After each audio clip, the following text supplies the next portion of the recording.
నల్గొండ జిల్లా యాదాద్రిలో నేడు deputy CM బట్టి విక్రమార్క, మంత్రి కోమటిరెడ్డి, మంత్రి ఉత్తమ్ కుమార్ రెడ్డి పర్యటించనున్నారు.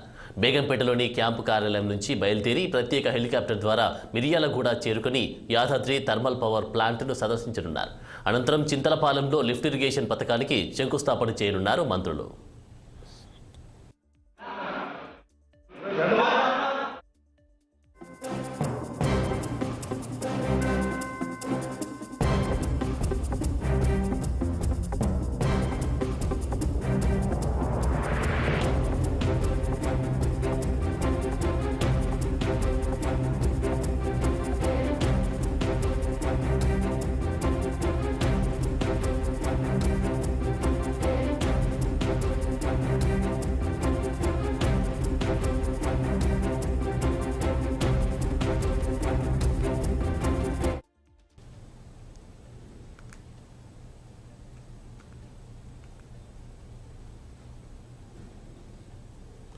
నల్గొండ జిల్లా యాదాద్రిలో నేడు డిప్యూటీ సీఎం బట్టి విక్రమార్క, కోమటిరెడ్డి, మంత్రి ఉత్తమ్ కుమార్ రెడ్డి పర్యటించనున్నారు.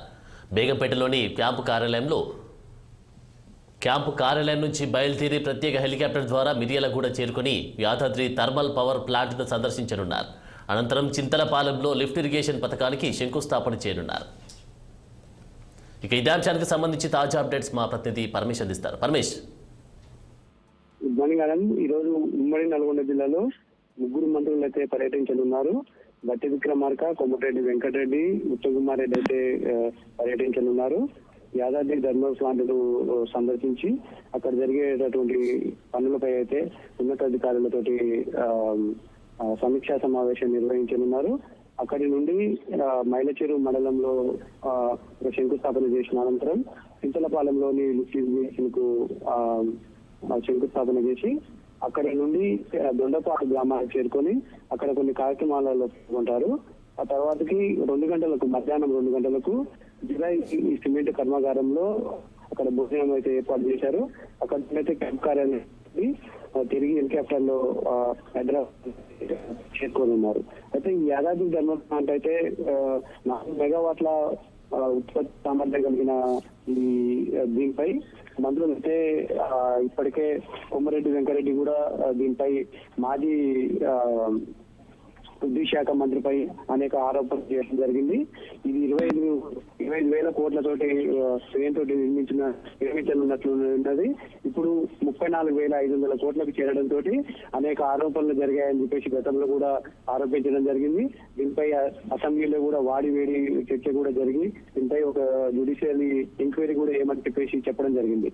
అయితే రీసెంట్ గా ఇదే యాదాద్రి థర్మల్ ప్లాంట్ పై ప్రజాభిప్రాయ సేకరణ కూడా చేయడం జరిగింది. స్థానిక ఎమ్మెల్యేలు, మాజీ ఎమ్మెల్యేలు, అక్కడ చుట్టుపక్కల ఉన్న గ్రామ ప్రజలతో అయితే దీనిపై చేయడం జరిగింది. దీనికి ప్రజాభిప్రాయ సేకరణ కూడా అక్కడ ఉన్నటువంటి గ్రామ ప్రజలు కూడా కొన్ని కండిషన్స్ మీద అంగీకరించడం జరిగింది. అయితే ఈ రోజు మంత్రులు దీనిపై ఈ నిర్మాణము అక్కడ ఉన్నటువంటి ప్రజలకు భూములు కోల్పోయినటువంటి వాళ్లకు ఏదైతే అమౌంట్ ఇవ్వాల్సిందో దాని విషయంలో కానీ, లేకుంటే అక్కడ ఉన్నటువంటి వ్యక్తులకు ఉద్యోగాల విషయంలో అన్ని రకాల సమస్యల గురించి అయితే అధికారులతోటి సమీక్ష సమావేశం నిర్వహించే అవకాశం అయితే ఉంది అని. Thank you Paramesh.